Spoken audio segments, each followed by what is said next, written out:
Napunta po ako ng Canada noong 2009 with my parents and my sister. Yung mga paghihirap namin nung dumating kami rito, ang dami, no? Hindi kami madaling makahanap ng trabaho.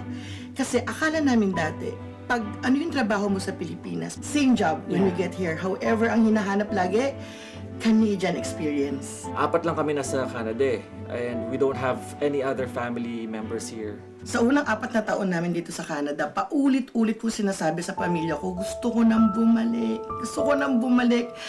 Dahil nga hindi namin mahanap yung trabaho na gusto talaga namin, we had to take jobs na ang layo sa field. Sa Pilipinas, writer ako sa Giant TV Network, nag-artista din ako. Siya naman sa sales ka at lagi award-winning yan. Yung experience ko mas malaki than sa mga nakagraduate dito. So parang ang hirap lunukin, pero kailangan mong tanggapin because that's the way it is. Speaking in behalf of a child of a family of immigrants, be grateful for the sacrifices of your parents na gagawin nila. Dumating yung point na pinaputol ko yung cable ko, yung TFC and GMA, kasi nakita ko yung mga dating kasama ko lang na, yun, mga PA noon, executive producers na sila, samantalang ako, yung talent ko nawala lang. Bakit kami nagstay pa rin sa Canada despite all the obstacles? Alam nyo, kung may anak kayo, gagawin nyo lahat para sa mga anak nyo. Totoo yun. Para sa mga bata. Ang nagustuhan ko po sa Canada is we really built our relationship as a family in this country.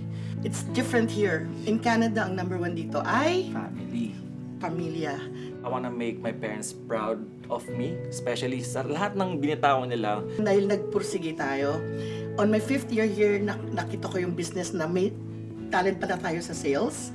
So, it's a health and wellness business. Naging top 2% ako here in Canada. Right now, I work as a registered nurse now, and because of my parents' sacrifices, I am also a nurse manager now as well. Nabawi lahat ng mga sinabi ko dati. Kapag nagpupursige ka pala, walang imposible. Ang ma-advise namin sa mga gustong pumunta rito, huwag kayong pumunta rito nang hindi kayo mentally prepared, emotionally prepared na magsakripisyo kasi yun ang kakaharapin nyo talaga. Hindi siya madali. Kapag nandito ka na sa Canada, you have to make sure that you will make it worth it. Gusto namin sabay ang mag-asawa pag pumunta rito kasi at least yung suporta nandun. Wala kayo ibang kakapitan kundi isa't isa. Kiss mo ko, charot. Yan.